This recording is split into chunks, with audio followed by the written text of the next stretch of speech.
Everyone আসসালামু আলাইকুম। কেমন আছেন সবাই? আশা করি আল্লাহ তাআলার অশেষ রহমতে সবাই খুব ভালো আছেন। আলহামদুলিল্লাহ আমিও ভালো আছি। আজকে আমি আপনাদের সাথে শেয়ার করব অর্ডারের চিকেন বলগুলো আমি যেভাবে তৈরি করে ডেলিভারি করি। তো এ টু জেড রেসিপিটা আপনাদের সাথে শেয়ার করব। সেই সাথে কিন্তু আপনাদের সাথে একটু গল্পও করব। আশা করি আজকের এই ভিডিওটি আপনাদের কাছে ভীষণ ভালো লাগবে। প্রথমেই এখানে আমি একটা বাটি নিয়ে নিয়েছি। সেই সাথে এখানে মেজারমেন্ট কাপ মেপে ৩০০ গ্রাম মুরগির বুকের মাংস ছোট ছোট টুকরো করে আমি কেটে নিয়েছি। ব্লেন্ড করার সুবিধার্থে একটু ছোট করে কেটে নিয়েছি। যাই হোক, এখানে আমি ফার্স্ট টাইম গোলমরিচ গুঁড়ো দিয়েছি কালো ১ চা চামচ। সেই সাথে একটু চিলি ফ্লেক্স ব্যবহার করেছি ছোট ছোট প্যাকেটের ১ প্যাকেট, এবং এখানে হাফ চা চামচ রসুন বাটা দিয়েছি। আমি চিকেন বলে কখনোই আদা বাটাটা ব্যবহার করি না, যেহেতু স্ট্রং ফ্লেভার আদার, তো এজন্য ব্যবহার করি না। একটা চিকেন স্টক ব্যবহার করেছি। সেই সাথে এখানে আমি ১ চা চামচ বেকিং পাউডার, সেই সাথে ৪ টেবিল চামচ দিয়েছি এখানে কর্নফ্লাওয়ার, আর ১ টেবিল চামচ দিয়ে দিচ্ছি এখানে সয়া সস, আর সেই সাথে ১ টেবিল চামচ এখানে টমেটো সসও দিয়ে দিচ্ছি। একটা আপুর ২০ পিস চিকেন বলের অর্ডার ছিল এবং সেই সাথে হাফ কেজি নাগেটসের অর্ডার ছিল, তো সেগুলোই আমি রেডি করে নিচ্ছি। সামান্য একটু বিট লবণ দিয়েছি, ১ টেবিল চামচের থেকে একটু কম হবে। এখানে আমি ভিনেগার, হোয়াইট ভিনেগারটা ব্যবহার করেছি। ১ চা চামচ চিনি ব্যবহার করেছি, ১ টেবিল চামচ কাঁচামরিচ কুচি ব্যবহার করেছি। সেই সাথে এখানে ২ পিস পাউরুটি ব্যবহার করছি। তো আমি ছোট ছোট টুকরো করে হাত দিয়েই একদম গুঁড়ো করে নিয়েছি। এবার সব কিছু একেবারে ভালোভাবে মিক্স করে নিচ্ছি চামচ দিয়ে। তো যেহেতু অল্প করে রেডি করছি, একসাথেই কিন্তু সব কাজগুলো করে নিচ্ছি ছোট বাটির ভিতরে। আর যদি একটু বেশি করে বানাতাম তাহলে কিন্তু আমি পাউরুটির গুঁড়োটা শেষে ব্যবহার করতাম। মাংসটাকে আগে ব্লেন্ড করে, তো মাঝে মাঝে এভাবেও তৈরি করি। আচ্ছা, যাই হোক, এবার আমি বাটিটাকে একটুখানি ধুয়ে তারপর পানি দিয়ে দিলাম। এবার ব্লেন্ড করে নেব। এই যে দেখুন, খুব সুন্দরভাবে কিন্তু ব্লেন্ড করে নিয়েছি। আর এগুলো একেবারে মিহি পেস্ট করে নিতে হবে। ভালো মানের একটা ব্লেন্ডার ব্যবহার করবেন, তাহলে খুব ভালোভাবে যেরকম পেস্ট করে নিতে পারবেন। আর এই চিকেন বলগুলো তো বাচ্চারা ভীষণ পছন্দ করে।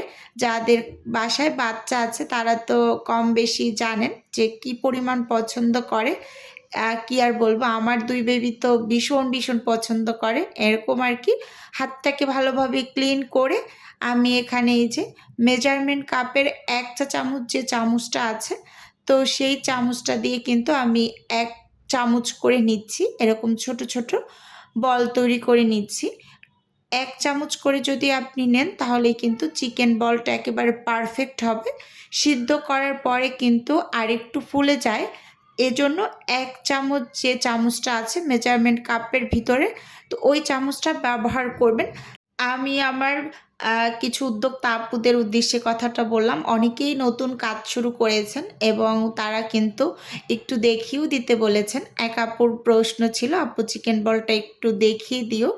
তো এর জন্য একটু এ টু জেড বলে দিচ্ছি বুঝিয়ে, যে মেজারমেন্ট চামচের যে ১ চামচ লেখা ওই চামচটা দিয়ে সবসময় চিকেন বলটা তৈরি করবেন মেপে। আচ্ছা, যাই হোক, তো এখানে কিন্তু অনেকগুলো চিকেন বল হয়েছে, আমার ২৮ পিস হয়েছে। আমি ২০ পিস ডেলিভারিতে দেবো, আর বাকিগুলো কিন্তু আমার বাচ্চার টিফিনের জন্য রেখে দেব। এবার এখানে আমি প্যানে কিছুটা পরিমাণ পানি অফ ক্যামেরাতেই গরম করে নিয়েছি। পানির মাঝে যখন এরকম একটু বুদবুদ উঠবে, মানে পানিটা যখন বলক উঠবে, মানে ফুটে গিয়েছে, এই পর্যায়ে কিন্তু আপনাকে এই যে চিকেন বলগুলোকে ছেড়ে দিতে হবে। তারপর ৪ থেকে ৫ মিনিট সেদ্ধ করে নিতে হবে। এর মাঝে এই চিকেন বলগুলো উপরের দিকে ভেসে উঠবে। এরপর কিন্তু আপনাকে তুলে ঠান্ডা পানির ভিতরে ভিজিয়ে রাখতে হবে, কমপক্ষে হলেও ১৫ মিনিট। আইস দিয়েও ভিজিয়ে রাখতে পারেন, মানে পানির ভিতরে আইস দিয়ে কতগুলো তারপরও কিন্তু ভিজিয়ে রাখতে পারেন। এভাবে করেও আমি মাঝে মাঝে করি। আজকে যেহেতু আইসটা ছিল না, তো এর জন্য কিন্তু ঠান্ডা পানিতেই করে নিয়েছি। এই যে যাই হোক, আমি এখানে ৫ থেকে 6 মিনিটের মতো জাল করেছি। এর মাঝখানে এই যে দেখুন চিকেন বলগুলো কিন্তু উপরের দিকে ভেসে উঠেছে আর কতটা পরিমাণ ফুলে গিয়েছে। তো এবার কিন্তু এগুলোকে সরাসরি এই যে ঠান্ডা পানির ভিতরে আমি দিয়ে দিলাম। ওই যে বললাম না আজকে আমার কাছে আইসটা ছিল না, তো এজন্য হচ্ছে আমি ঠান্ডা পানিতেই কাজটা সেরে নিয়েছি। আপনারা এখানে 5 থেকে 7 পিস আইস দিয়ে দিতে পারেন।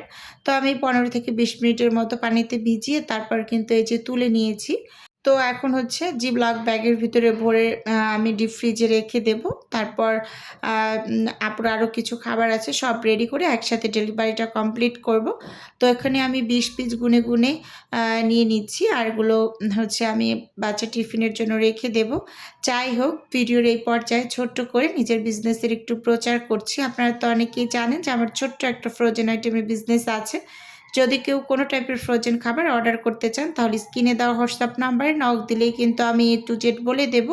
আর যদি কেউ অর্ডারটি সরাসরি কনফার্ম করতে চান তাহলে স্ক্রিনে দেওয়া হোয়াটসঅ্যাপ নাম্বারে কল করে সরাসরি অর্ডারটি কনফার্ম করতে পারেন।